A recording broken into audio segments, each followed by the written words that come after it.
was denied a bank loan. What's up, everybody? We're here. We did it. Episode 100 of Who Gives a Dram.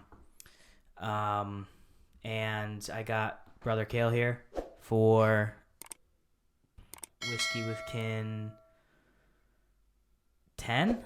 I think so. I think it's Whiskey with Kin 10. You just did one with Ryan. What did you name it? I don't remember. They all become just an enigma, or just the inner machinations of my mind are an enigma. Something like that. We're gonna have a good episode today. Okay, I want to switch things up a bit for this episode. We are gonna do some Colonel E.H. Taylor Barrel Proof. This is last year's release, not this year's release. Batch 10. This is Whiskey with Kin 10. Awesome. Batch 10, Whiskey with Kin 10. Come a bit closer to the mic.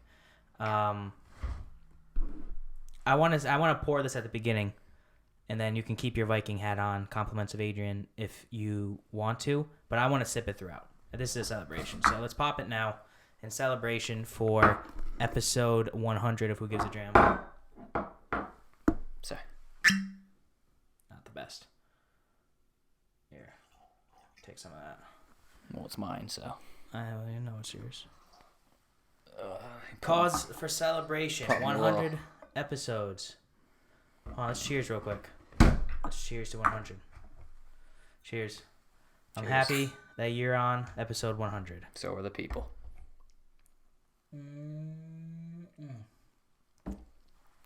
We'll go more in depth with the flavor profiles in a little bit. Shit, man. God, that's so good.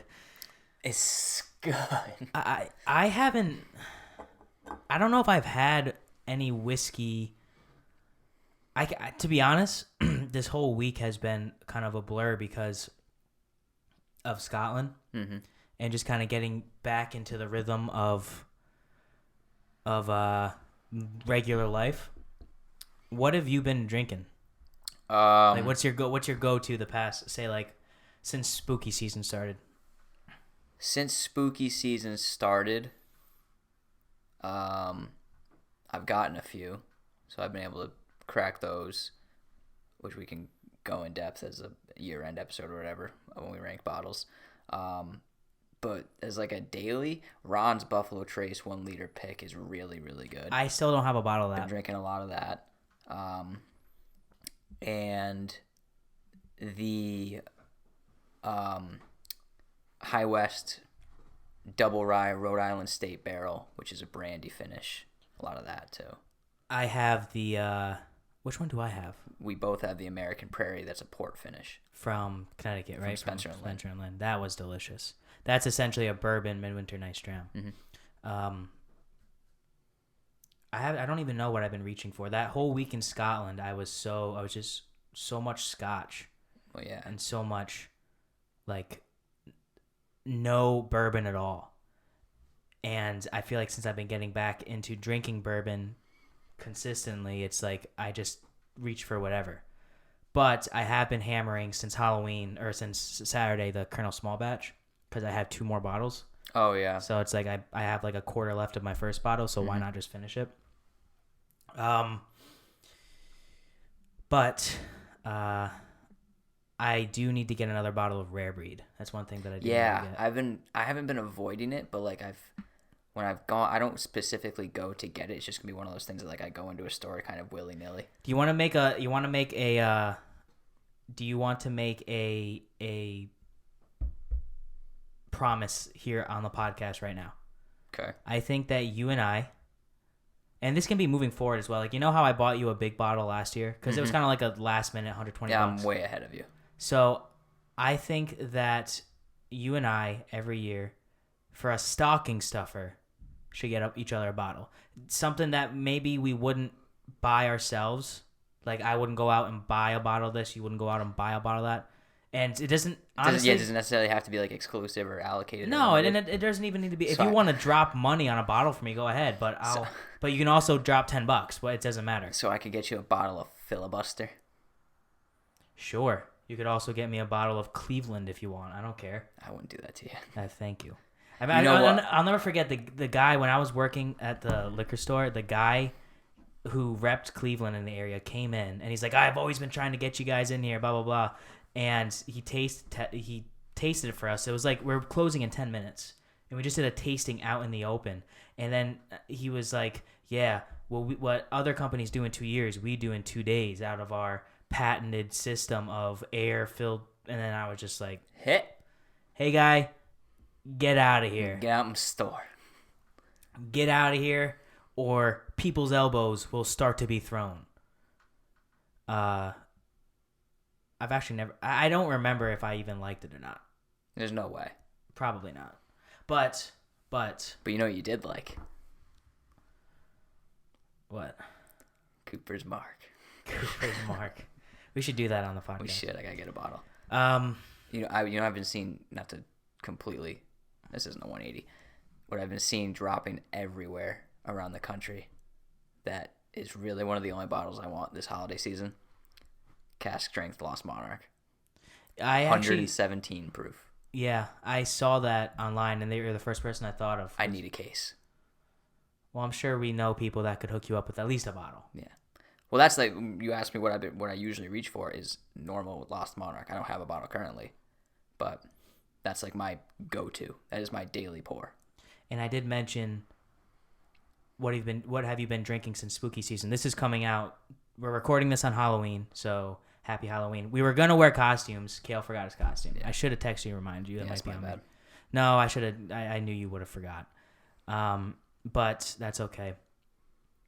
But since this is coming out on November 1st, it's officially Holly Jolly season.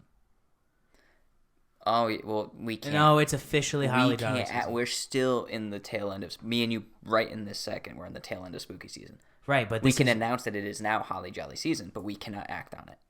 I understand that. I'm saying when this comes out, by the time this comes out, tomorrow, 12 a.m. Eastern Standard Time, it's Holly Jolly season. Okay. Spooky season's done. That's my point. Okay. So, what does that mean? What does the start of Holly Jolly season mean to you? What's the first thing? It means I'm listening to Michael Bublé's Christmas album on the way to work tomorrow. Same. It also means I'm going to watch Fat Man tomorrow night.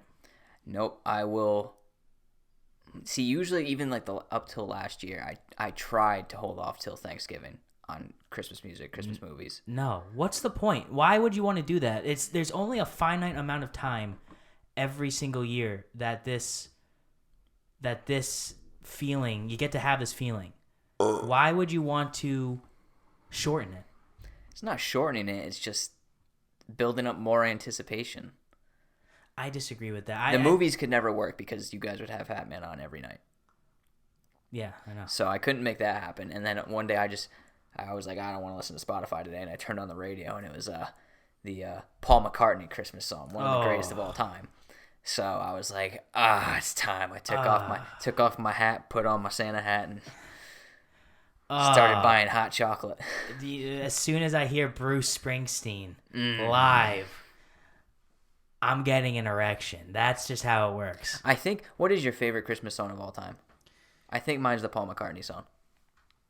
Is that the one that starts like boom boom? Yes. Boom boom. Yes, boom, because I have the fondest memories of us packing into the back of the friggin' expedition and hearing it on the way back from Aunt Patsy's.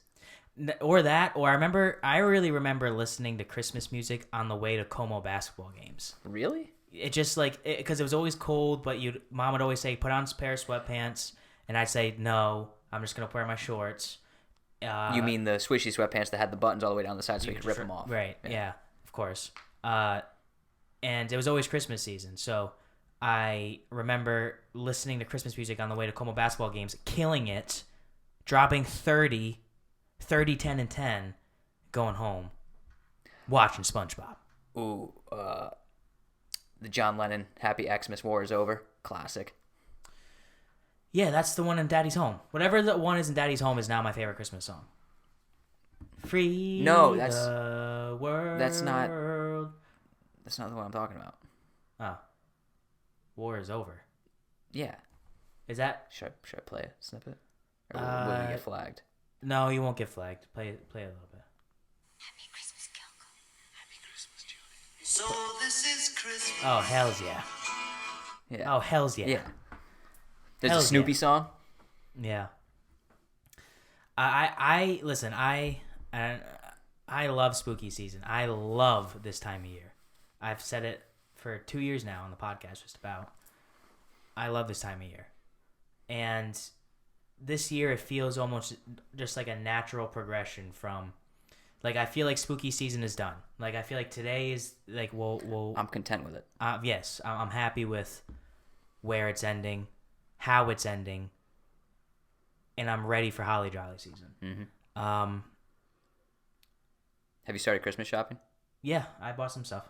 Well, you bought like I bought the stuff you told me, but I've also told you. I also didn't tell you stuff. Okay. You know, I don't tell you all the things I buy. I started. Me and Mer started last week. For Gwyth.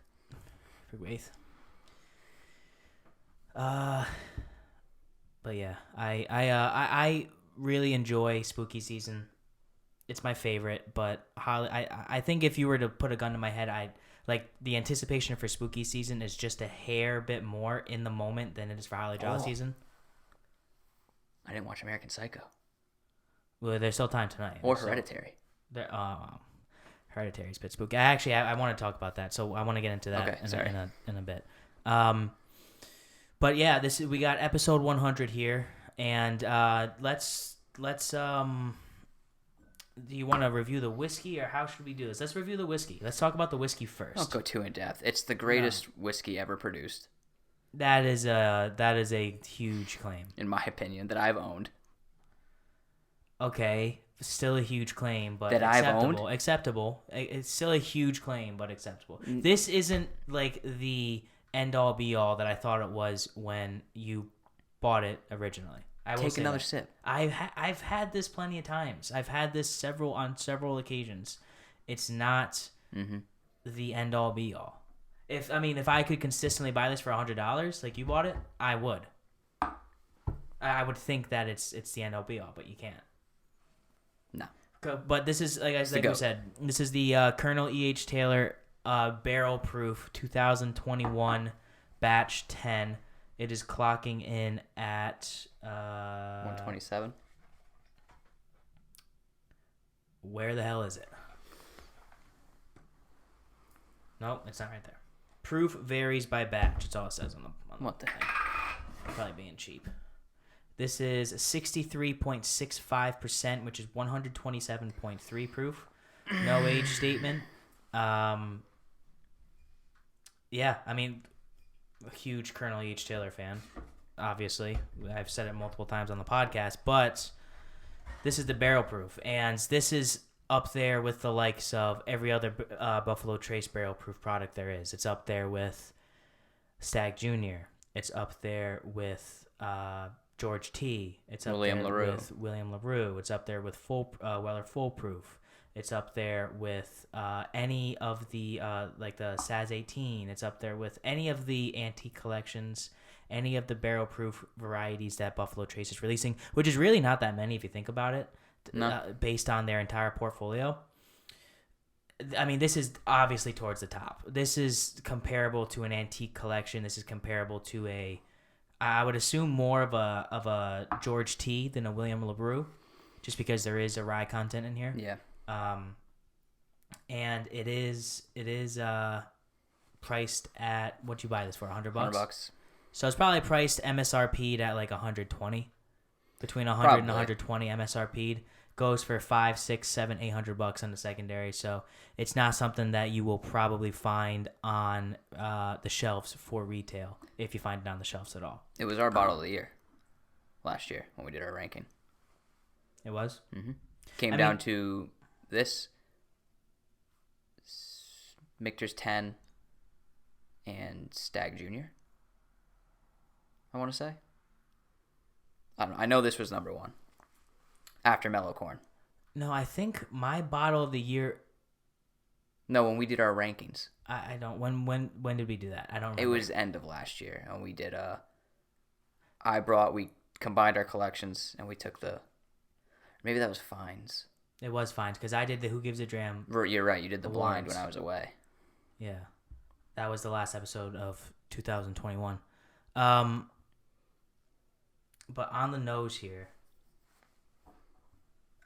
it's really alcohol heavy is what I'm getting. It's very like punchy in the face proof wise. You can smell the proof on this. You'd be like Ryan. I'm getting like peppermint. Should have done that. Yeah, don't. Peppermint. I'm getting like a spicy peppermint type. I'm only getting the vanillas. I'm getting a boozy creme brulee. A boozy creme brulee. Yeah, creme brulee, but the crust instead of whatever the crust is this. I almost get like a dark fruit on this too. I don't really get. Well, yeah, there's the dark cherry and stuff, but vanilla. Obviously, vanilla is there, but I'm trying to look past that. I feel like everyone knows if you're smelling a bourbon, you're gonna get vanilla for the most part. It's not true. It's 100% true. Smell Weller 10 or not Weller, Wild Turkey 101 and tell me you get vanilla. I will. You can always get vanilla, no matter what bourbon you're smelling. But I get like almost like a minty peppermint on this with like a dark cherry and lots of oak. I don't get any of like the leather, tobacco, that kind of like Elijah Craig note. You know what I mean? Yeah, I know what you mean. Like the oaky horse saddle. Yeah, like the leather horse shampoo. Yeah. Like the used trucker jacket. Yeah, Everyman Jack leather and sandalwood body wash. Yeah. You're talking about like if you were to liquefy a thing of wood chips and then also put it through like a sugary substance to make it a body wash. I mean cypress and oak Dove Men Plus Care deodorant. That's what I don't get. Okay, yeah, I know what you're getting. You're talking about like if you were to take a pine tree and put it in a rum barrel. I'm talking about sticking our hands in our pockets after selling Christmas trees for a week, pulling it out and sniffing it. Well, that's straight pine. That's all that is. No. You weren't wearing a leather coat doing Christmas trees. I was wearing a leather coat. But no, I do get 1980s New York. A bit of that makes no sense. I do get a bit of like I said, that peppermint, that almost spicy minty, like not a hot tamale, but like just like a really like a potent, like kind of like if you were to chew 5 gum and breathe in. Sorry, man, you're just boring me. But you know what I'm saying? Yeah. But the more I swish it, is like that caramel, that vanilla comes out, and it's delectable.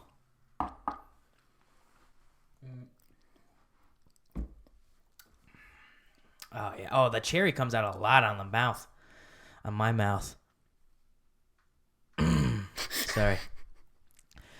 The cherry really comes through on the palate, I think. I agree. Cool. That's all Anything else you want to input? I'm very biased, and I mean it when I say this is the best whiskey I've ever had. See, that is such a stretch. Like, might be for you. You've had a lot more than I have. I don't disagree with like where you're coming from. It's just that's a bold claim. You've also had a lot of whiskey. Yeah, but I don't remember the 2017 William LaRue being better than this. I don't remember that. I think a lot of what makes whiskey good is the stigma as well, and how you what you associate. You associate this day as probably, if I had to guess, the best day of my life. Yeah, best day of your life. No, the best day of my life was the 2 stags at $45.99.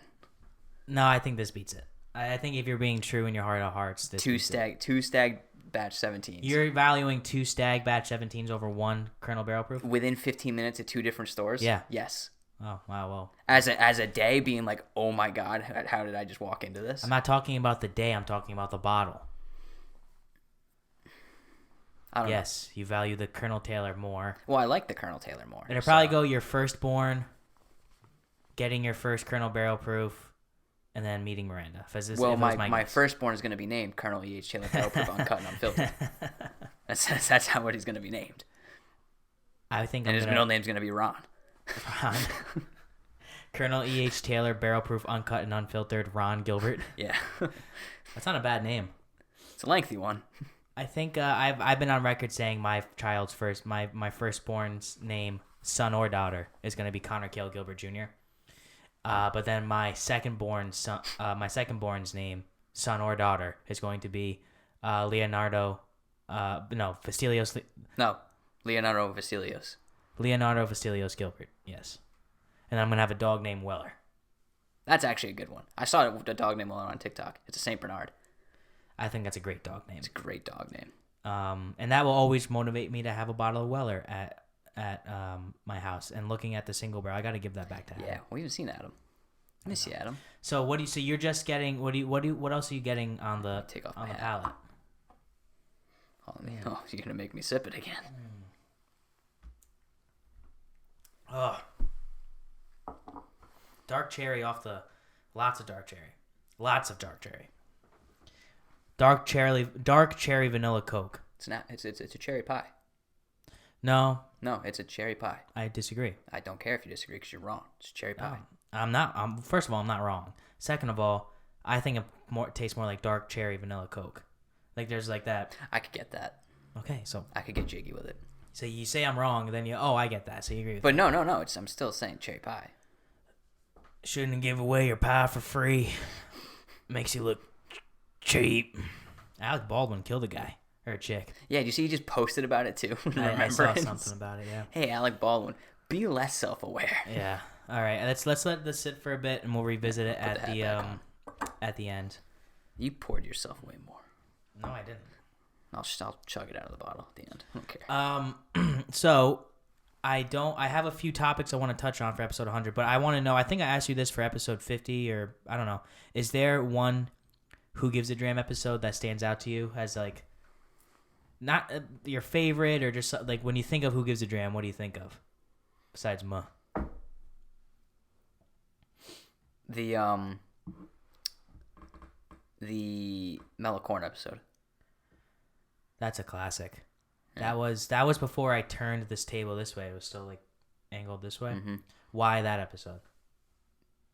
Just loosey goosey. That was really Sunglasses loosey-goosey. and all. That was really loosey goosey. There's one freaking line though that I can't remember. No, we did say this episode 50 as well, and it was the Lefroy episode, and I said I've got a taper that makes a pair of pants jealous or something like that. Something like that. Yeah. It was ridiculous. If I'm in the mood to be loosey goosey, those lines just come to me. Like I can say those and be loosey goosey. And honestly, it's almost, I've been podcasting by myself for so long that I feel like when I'm by myself, I feel like I have more freedom to say that. Like I feel like right now I'm trying to work off of you, and it like That's your first problem. And it inhibits the part of my brain that allows me to be as loosey goosey as I can. Because I'm trying to make sure the audio's good. I'm trying to make sure there's not many dead spots. When I'm just talking by myself, I don't have to worry about including you. You don't have to worry about including me now. I'll cut you off. I know. Don't care. I know. When I think of Who Gives a Dram over the past 100 episodes, I think of the COVID Chronicle episodes. Okay. Because that was at the beginning of this year, and I had to like make a game time decision as what the fuck was I gonna do. And I don't remember I don't even know if you've even listened to those episodes, but there was in the first COVID Chronicles I did a segment called Sephorin. Oh, and yeah. I read comments underneath. I think it was Elena. It was Florence Pug's. Florence Pug. I think it was like a Facebook group of hers, and someone posted a picture, and I was reading the comments from all these foreign guys calling her beautiful, and just it was so funny to me. And I've laughed pretty hard on the podcast a few times, and that was maybe the hardest I've ever laughed on the podcast. And then when the Booker's cap snapped, I was just gonna bring that up. yeah, when that snapped as well, that was funny because I had to go into again Adam's bottle that I don't even think I've given to him. No, yet I haven't. No, you've had that one for like a year and a half. Too. Yeah, I gotta remember to do that. But I think of those two episodes. But the Canadian takeovers too. Yeah, I was just gonna mention all the guests that we've had, especially Ryan coming on a few weeks ago was very fun. Anything with Mike and Daryl is always fun. And even the ones that haven't been multiple time guests, Karthik and Matt at Rye 3, Chris at Knows Your Bourbon, Jen, Luca Mariano, and who else have I had on? I don't count you. Stop. I don't count you. Shit, I should have had a list. This is like my 6th episode. It might Bossy. be more than your... Oh, yeah, Bossy. That was the last Seth. one. And Seth, yeah. And pretty soon, I promised Declan I would have him on the podcast in the next few weeks. Okay, got a good one coming up on Wednesday, too. I got a great one coming up on Wednesday. Live and in person. I want to start doing that more. If you had one constructive criticism for Who Gives a Dram, not Bourbon with Friends as well, just Who Gives a Dram, what would be your constructive criticism 100 episodes in? Constructive I criticism? don't even know why I'm asking you this. I don't know why you're asking me either. But I am. You started clipping the YouTube videos, right? Oh, yeah. Oh, shit. That's going to be it. Yeah. No. Clips are huge, dude. Clips, Reels, and YouTube Shorts are... I listened to a podcast. I think it was Mr. Beast on Nelk, and he was saying YouTube Shorts are fixing their algorithm. So that way it's going to be more like TikTok, where... You know how random people go viral all the time on TikTok? Yeah. It's going to start being like that on YouTube, but on YouTube Shorts, which is... YouTube is infinitely times bigger than TikTok. Right. So that would be huge, and the monetary structure to that, according to Mr. Beast, who I actually had someone in Scotland tell me I look like Mr. Beast. I don't think that's a good thing. I didn't think anything of it, but I did agree a bit. I think more so like the hair and the... Well, he's like 6'4". Well, I'm 6 foot. You're 5'8". If you look at my driver's license, it says 6 foot. 5'8". You know what's scary is you actually can just put whatever height you want down on your license now. When I got my license renewed, because it was my first time renewing it, I was like, hey, how do I update this? And she's like, oh, just plug it in. Could have put I was 7'2". They wouldn't have cared. Well, mine was done officially at the DMV, and it says 6 foot. So no, it doesn't. This is on camera. You could pull it out right now. I don't have my wallet on me. I could go get it. No, that's what I thought. I don't. To be honest, I don't even know where my wallet is. Convenient. Yeah, I know. I got rid of my wallet. I don't need money anymore. Shit. Let me see here. I have topics. You want to talk topics? Oh, let's first. We talked about this before. A little bit of whiskey news. Campari purchases a 70% stake in Wilderness Trail, valuing the company at $600 million. Thoughts? I just hope it allows them to get more distribution to New England states. Do you know who else Campari also owns? I do not. Wild Turkey. Nice. So, listen, I think Wilderness Trail is great. Their barrel pick that you purchased is one of the best. I didn't purchase it. Mer. Oh, that's right. Mer got you as a gift. It built your bedroom. That's one of the best whiskeys I've ever had in my entire life. Yeah. And speaking of that, I need to revisit that soon. Root beer float. It's a Jack Rose pick. That's what it is. It's a Jack Rose pick. Yeah, it's a Jack Rose pick. So I need to try that. I need to... If I would buy Wilderness Trail more if it was more readily available. Well, they have such a wide line. Like they have a really lot do. of offering. They have a wheat, they have a single, they have a rye, they have a straight bourbon. They have a bunch of stuff. It reminds me a lot of Old Elk. Yeah, but half the price. Old Elk straight bourbon is cheap and not good. But Old Elk straight bourbon is $55. I don't think so. I think it's in the 40s. Oh, I'm thinking of Ron's pick. Yeah. Wilderness Trail is 30s to 40s base. Anyways, they're about the same price, and I don't want to. I think Wilderness Trail is MGP. I'm not positive about that. They might be distilling in house. I don't know. But actually, no. I think Wilderness Trail is actually providing distillate for other people. I'm sorry. I think they are. They're a hub. I'm pretty sure they're a hub, which is where a lot of their valuation comes into play. I would pull up the article, but don't want.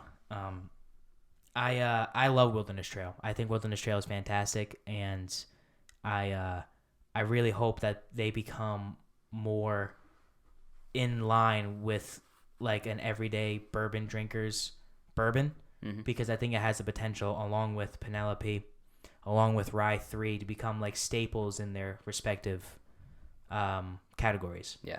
You know, Wilderness Trail being, you know, that straight bourbon. Penelope with their different releases, almost like cask finish. Rye 3 is Rye 3 is essentially the Penelope for rye, if you really think about it. I need a bottle of Rye 3. Yeah. So that was interesting news. I was happy to wake up to that this morning. Yeah, I think that's a good. I think I'm happy for the people at Wilderness Trail getting paid. I've never met them before, but that's huge news for them, and I hope that means that they can make more product now and not have to worry about cost as much. Right. I'm pretty sure that's pretty much what that means. It's like, oh yeah, you keep doing your thing, we got you on the money front. Yeah. Like, you do whatever you want. It's an investment. We'll pay for it. It's like oh God, what's it called? I don't know. It's like a venture capital. Yeah. Venture capital group is essentially what Campari is, but in the food and beverage space. Henry Cavill confirms his return as Superman. Also confirms he will be leaving The Witcher after season 3. Thoughts? Honestly, I was happy to hear he was leaving The Witcher, because that means he would not have done that if he didn't have a plan with DC. I agree with you. I also think Henry Cavill is Henry Cavill's so hot right now that he might just be doing other movies too. He already is in line to do the Guy Ritchie movie. Yep, he's leading that. He's doing Enola Holmes too, which is already done. It's already done. I think it's already out. I don't know. Didn't see the first. Won't see the But second. my initial thought was, I hope that means that there is a commitment to Superman moving forward. I have heard rumors that Man of Steel is looking for its directors and writers and everything. I don't know how true that is. I do know that Henry Cavill obviously showed up at the end of Black Adam in that cameo. It seems as if DC is becoming more serious about the universe as a whole with the hiring of James Gunn, right? And Jinx, you owe me a Coke, and Jinx, you owe me a bourbon. And I think that him, as with James Gunn heading the creative department in DC, that him and Zack Snyder are buddies. Oh yeah, I think Man of Steel happens with Zack Snyder at the helm. It would be a dream come true. Man of Steel, I'll by far top 5 comic book movies of all time for me. I mean, not even close as top 5 comic book movies. Top 5, it's definitely in my top 10 favorite movies ever. I don't know if it's in my top 5, but it might be my favorite comic book movie. It's in my top 5. Nostalgia included. Every time I take off in a flight, I listen to Flight. So I know. Yeah. You don't watch? Have you watched The Witcher season 2? No. So The Witcher. I don't think I finished season 1. The Witcher's really good. It's a bit slow, and sometimes it takes a while to get to where it's going. But Henry Cavill is fucking awesome in it. Yeah. He's the perfect Geralt. I also hope that means that maybe he wants. No. Shut up. Shut your fat face.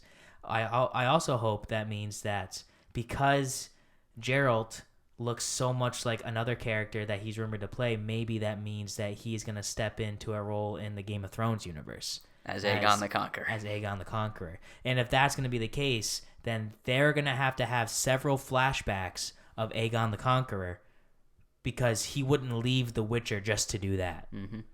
So maybe he's going to be a new Targaryen. Maybe he's going to be the Targaryen that falls to Robert Baratheon. Maybe he's going to be... he's not going to be the Mad King. He's way too handsome to be Mad King. No. I'm talking about Targaryen that fought with... Rhaegar. Yes, the one that got killed by the Mad King. Yeah, that Targaryen wasn't... boned his lady. Yeah. Yeah, no. The guy they recasted Viserys from season 1 to play him in season 7 during Bran's flashback. I don't remember that. Yeah, but, same. I'm pretty sure it was the same actor. But I did you know that the I don't know what I don't even know what army he led, but he was like a soldier. He was like he banged Daenerys. I'm rewatching the show right now. So you're talking about Dario Naharis. Yes. Do you know what else he's also in? Which one? Because they recasted him too. I think the second one. The second, I don't know what else. He's in the scene. He's protecting Daenerys when the people with the gold mask attack the pit, and then Drogon comes on. Yeah, it's the second one. Do you know what else he's also in? No. He's also the main character, Adult Steve, in Haunting of Hill House. Yes, I did know that. I did know that. So he's a legend, and I heard he's probably going to come back in Jon Snow. I'm deadly excited for that show. Yeah, so I read a little teaser today, or not a teaser, a rumor video on TikTok about Drogon took Daenerys' body after Game of Thrones, after she was killed, and he's probably gonna go back to Old Valyria, where his ancestors roamed, which is right by where the Melisandre, her people, live. Mm-hmm. So they're gonna bring her back to life, just like they did with Jon Snow.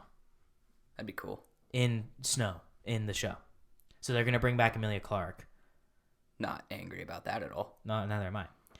I didn't really get a chance to talk about House of the Dragon on here, but like the season finale, but it might have been my favorite show of the year, especially the last like 3 or 4 episodes.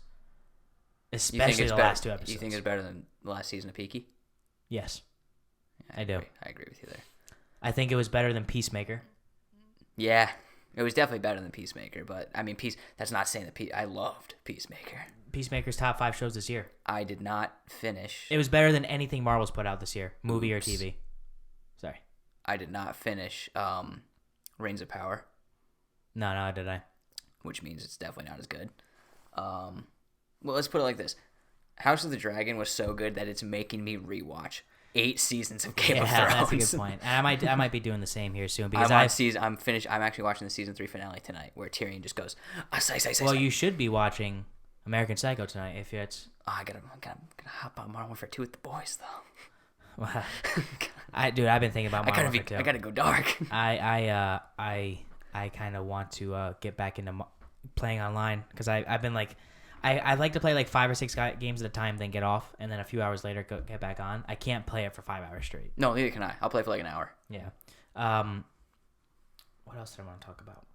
Well, let's. I feel like House of the Dragon deserves a little bit more of our conversation. No, because we need to talk about the nom nom scene, and how much over the course of 10 episodes we grew to fucking love Aemon. Yeah, Aemon, he became awesome when he stood up at the dinner table and he said these strong boys. He became awesome when he beat Sir Criston Cole. And then without even turning to the Rhaenyra's kids, went, nephews, if you come to train. Yeah. I love, like, listen, and I am not totally Team Black anymore. Listen, I love Rhaenyra and I love Daemon. I love Alicent. She's so hateable. She might be the most attractive person in Game of Thrones history. Like, she is so good looking, and she is not a bad. She's hateable, but she genuinely thought that Viserys said Aegon needed to be king. She genuinely thought that's what he said. That's a big difference between the book. In the book, it's not like that. I'm not talking. No. I'm just letting you know. I don't care about the book. I'm talking about the. Just letting you know. I'm talking about being the show. A kind person. She genuinely thought that's what he said. So she's acting on what she thinks is right, mm-hmm. and she did. Otto Hightower, aka the kicker from The Replacements, still crazy. Is a total dick, and he's the most hateable character on the show. You know how he dies, right? No, I don't. Okay, I won't tell you then. And the fact that Alicent gave Otto that little poem to give to Rhaenyra saying, listen, we were friends at one point. This is what your dad wanted. Let's just be friends, please. Like, there's a glimmer of hope. Now, I don't know if that's going to carry over to season 2. I don't totally hate Alicent anymore. I only hate Otto Hightower and Sir Criston Cole. It's the only 2 people I hate. And Aegon's kind of a little pussy boy. Yeah, you're supposed to hate Aegon. He's supposed to be like a Joffrey character. Yeah, and so it goes Daemon, Aemon. That's like that's top tier by a long shot. Yeah. I love Rhaenyra. I love Rhaenyra, but like it's still Daemon, Aemon, Rhaenyra, Vhagar. Well, yeah, if dragons counted. And I really like Alicent, man. I don't dislike Alicent. I'm just saying she's so good at what she's doing that it's very easy to hate her. The freaking daughter's a whack job. She's daughter? Weird. Yeah, they're Aegon's wife. Oh, she's whacked. She can like see the future or something. She's got some. I know, but it's so weird. Yeah, she's weird. She reminds me of Ben Affleck as a kid in The Accountant. Yeah, like autistic. Yeah. Okay, so she reminds you. You think she's autistic? Touch. She probably is. Moving on, I want to touch on what did you think of Jake Paul versus Anderson Silva? Didn't watch it. I watched the whole fight on TikTok Live. Nice. It was awesome. And let me tell you this. I've said this on the show before. I don't know how. I think I've covered Jake Paul versus Ben Askren, Tyron Woodley 1, Tyron Woodley 2, and now this. Jake Paul's a good boxer. I'm Team Paul. Jake Paul's a good boxer, and he's good for the sport. I am Team Paul. Whether you think Anderson Silva threw the fight or not, which I think is ridiculous. Yeah, I do too. Jake Paul, in a boxing match, beat the greatest MMA striker of all time. Yeah. That's all that needs to be said. And someone who has bona fide boxing credentials. And yes, Anderson Silva's 47. Yes, he's old. Yes, he's only had 4 fights. But Jake Paul has had 5 fights. So it's like people will do anything to discredit Jake Paul because he's Jake Paul. If you sit back and look at it objectively, if this was a random 20-something-year-old kid that got this opportunity and beat Anderson Silva, he'd be like, holy shit, this guy is who to watch now, no matter what. They're only saying what they're saying because it's Jake Paul. And I don't think that's fair to him because, and you know who says this best is Andrew Tate, that Jake Paul he has a lot of money. He doesn't need to be doing this, but he's no longer a YouTuber. He is a boxer that has dedicated his life to boxing. He's athletic, he's young, he's powerful, and he beat Anderson Silva. There's no other way around it. And it wasn't like it was a 1-point decision. Like it was it was closer than what the judge gave it. Way closer than what the judge gave it. There's no way that a split decision or a Silva win was even plausible. So that's why you are kind of inferring that the fight may have been swayed on Jake Paul's star power. No, I think Jake Paul won the fight. But what I'm saying is you think no matter how the fight went, if it went to a decision, Jake Paul was probably going to win. No. Dude, Peter Yan just lost a decision in Abu Dhabi. But then what are you saying? I'm saying that Jake Paul won the fight, and there's no ifs, ands, or buts about it. I thought you were saying that no matter how the fight went, if this fight were to go to decision, no, because it's Jake Paul, they probably would have given him. No. Which you might be right about. I think his team would rather him lose a decision. Oh yeah, 100%. Yeah, to get flatlined. Yeah, I know, I agree. But I do think that Jake Paul is legit, and I won't pay $60 for one of his fights yet. But he's just like Sean O'Malley beating Peter Yan. It's the same thing. Like, obviously, Sean O'Malley is way more credentialed than Jake Paul is or ever will be, but it's the same concept where people just want Sean O'Malley to lose because he's doing his thing outside of the octagon. He's different. Sean O'Malley is the best striker the bantamweights have to offer by far. Yep. I rewatched the Peter Yan fight, and that was about as close as a fight as you can get. Mm-hmm. And I did score it unequivocally and without any biases in it for Sean O'Malley. I had O'Malley 1 and 3. Yeah, and it was that 3 was very close. Yes. 1 was a bit more decisive. 2 was definitely Peter Yan. Yep. Simply on control time, though. Yeah, and where do you gauge control time versus If you're not doing damage, I don't really gauge it for much. right? So And he wasn't doing damage. He did damage to get him to the ground, but no, it's that big. He had a big takedown, but John O'Malley got right back up. you know what sold me on the third for O'Malley was after he cracked him with, I believe, a head kick with like a minute left. Jan shot. Yeah, A desperate 2-leg shot. Yeah, no. That's what sold me. O'Malley rocked him a few times. O'Malley definitely had the bigger shots, which is what won him the fight. But going back to Jake Paul. Jake Paul should be a minus 500 betting favorite if he's going to box Diaz next. He's going to beat the shit out of Nate Diaz. I agree. Yeah, he's going to beat him. When it's not hard to beat Diaz bloody. He splits open within 2 strikes, but he's going to beat him bad. I don't know if I'd say minus 500, but yeah, he will be the favorite, and it will be probably the biggest split in his career because he has a legitimate win. He had a legitimate win when he knocked the fuck out of Tyron Woodley. Yeah. I mean, that's legit. Tyron Woodley's a former 5-time UFC lightweight champion. My ribs, but... Welterweight. Sorry, welterweight. Anderson Silva is the greatest middleweight of all time and the greatest UFC striker of all time until Izzy retires. Yeah. Or depending on how Pereira's career goes. You're correct. Depending on how Pereira's career goes. But I just don't like how the whole narrative with Jake Paul is it's always fixed and it's always I'm past that. He's not as good as he is. He's as good, if not better, than any other person with his amount of experience has ever been. He's a legit good boxer. And I want to see him succeed because people want to see him lose. And I don't think he's a bad guy. I think he's young. I think he's kind of dumb, but so are both of us. Canelo still beats the shit out of him. Oh, Canelo mops the floor with him. Underrated boxing news. Lomachenko coming back with a win.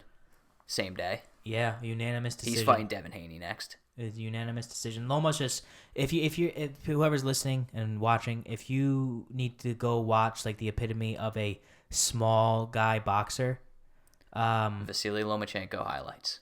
Yeah.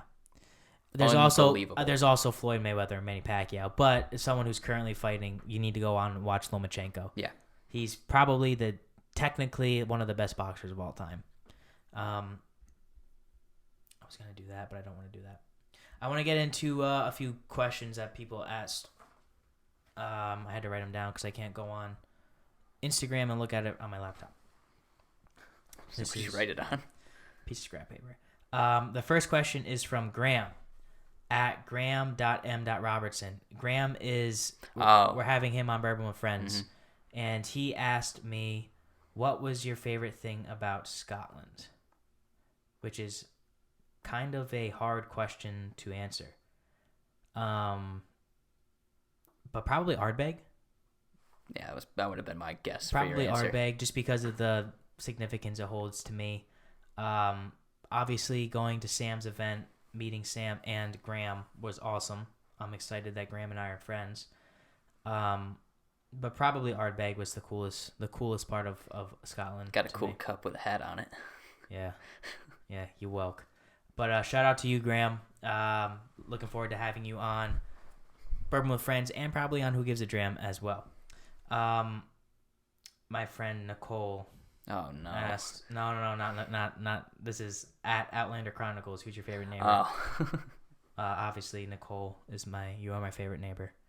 I had my boy Adrian Graham, Adrian.Graham73 ask, please try some Aussie samples, and I will do that just for you, Adrian, because you asked.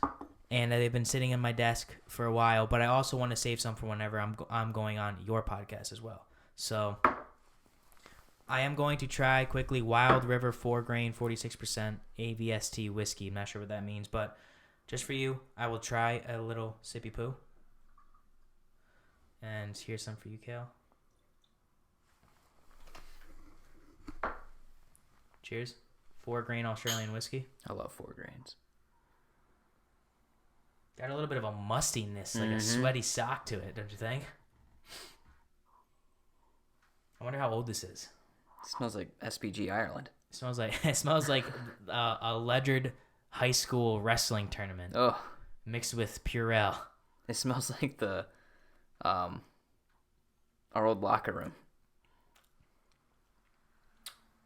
Very grainy, very malty, very earthy. Not bad.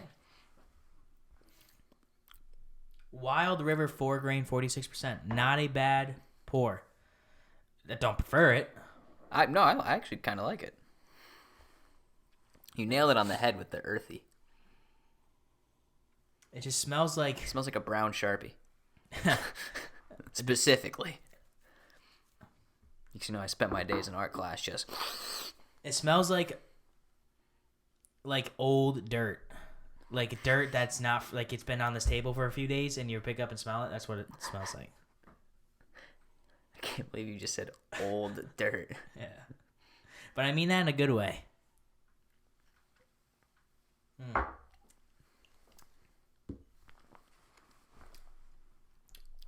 Yeah, it's not bad. Yeah, it smells like my sock drawer. That's disgusting. No, my Because you socks- have the worst Kate of athlete's foot I've ever seen. Says the guy who bi-monthly gets his toenails chopped in half. That has nothing to do Yes, it does. with my fungus toe. Your fungus toe drips when you walk. That actually doesn't. Don't you dare talk about my feet. It only my happened feet once. are angel feet compared to yours. No. You have Mr. Deed's black feet. No, I don't. Yes, you Your do. feet are disgusting. No, they're not. Your feet and your scalp are both disgusting. My scalp is healthy as I was gonna say healthy as a horse, but we don't have good luck with horse health. Your feet and your scalp are hideous. When was the last time I you took do a- have a bad toe. You're right, but I'm working on it. Okay. My scalp I'm is trying to make ideal. it the best as I possibly can, given the fact that I have bad toes to begin with. My scalp and my feet are very well kept. I disagree. I've smelled your shoes before, especially when you were a kid, Yeah, when I was a kid, and they still smell the same. some of them. No, yeah, exactly. Okay. The old ones. Okay, well, there you go. My point. But yeah, thank you, Adrian, for sending this in, and let me know when I'm coming on your podcast as well. I like this. Oh, Paul asked, oh God. why haven't you had Paul on your show yet? Paul, that's because I don't like you. No, Paul will be on soon. I don't know when. I feel like That'd I be just weird. always overlooked that, like having Paul and Shanda on here. Have Shandon before you have Paul on. Paul can't come on until he sends me another bottle of the Bradshaw because he owes me one. Yeah, I've been. So I'm not allowed to open the bottle that he signed. I've requested a few from him, so I'll be down there in February, I think. So I'll have to take some back. Here's our Nicole asked me, my friend Nicole, when did you first know you liked boys? He's always known. And I was thinking about this today. I wanted to answer that very seriously and say that I think it's so rude. I think it's the most masculine thing to admit when another guy is handsome. It is. You're not confident in your sexuality if you can't say another dude's handsome. Henry Cavil. Yeah. Stunning. Sam Hewen in person was a rocket. Great jawline. So I mean, That's like, the best term to use is a rocket. so I would say probably sometime in high school, I could say confidently that I thought other men were handsome. Now I'm not sexual. I would kiss Henry Cavill on the mouth, 100%. I don't think I'd make love. I think that's where I draw the line. I don't think I'd make love to another man, but I would kiss Henry Cavill on the lips, just like this, not like tongue or nothing like that. If I had Yeah, but if he grabs you, if he grabs me, then I'm just like, you're a slave. if he grabs me, I go like this. Thank you, mister. I go something like that. I turn into a cute little puppy dog. Cute little pooch. Don't do that with your mustache. It's just wrong. You gotta come into work tomorrow with your mustache twirled up. Absolutely not. See if Dylan says anything. Tessa asked, when do I get to be on your podcast? Never. Tessa, no, I actually do want to have Tessa on. I was thinking about that the other day. I Why? want to go to Craig and Jeannie's house, set up the microphone, Well, you and gotta just have Jack on. exactly. I have everybody on. It'll be fun. Especially, I think I'm gonna upgrade my mic situation here within the next few months and make it easier. So, and then my friend Siobhan, who I met over in Scotland asked what my favorite Scottish slang word is, and you'll have to Oi. listen. You'll have to listen to the Bourbon with Friend Scottish our episodes while in Scotland, and you'll figure out that my favorite Scottish word that I learned over in Scotland was a term called knackered. What does that mean? It basically means you're tired. But I used it in every possible. Like if I was drunk, I was knackered. So If I'm I was chronically horny, knackered. I was knackered. If I was tired, I'm knackered. If I'm pissed, I'm knackered. What's knicker? Oh, Yeah, don't. that got real close. I was gonna say.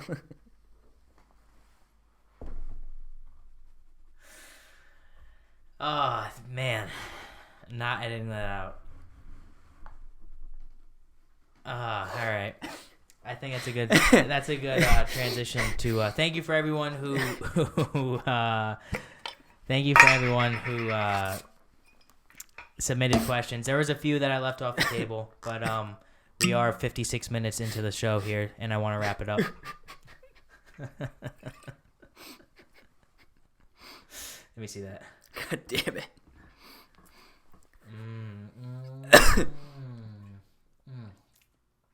You still have some in your Glen. Yeah, I know. Should we kill this by Christmas? No. We should put it below. Get below the secondary sticker? We could do that, yeah. Okay. Yeah, that's about all I wanted to touch on. Kale, thank you for coming on the podcast. Mm-hmm. Appreciate you coming on for episode 100. Thank you to everyone who listens to the show.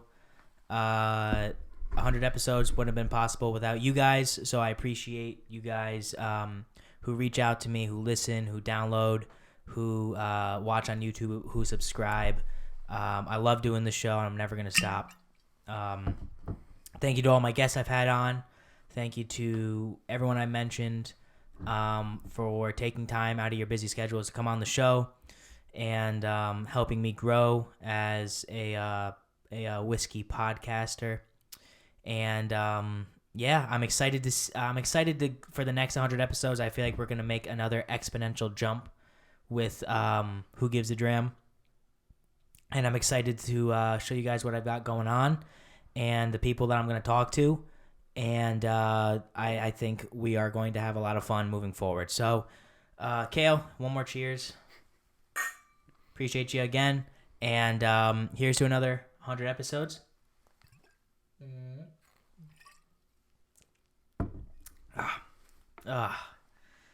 So good. We're gonna end up pouring this weekend. Yeah, I know. I can already tell. And always remember, whiskey's the water of life, so let's start living.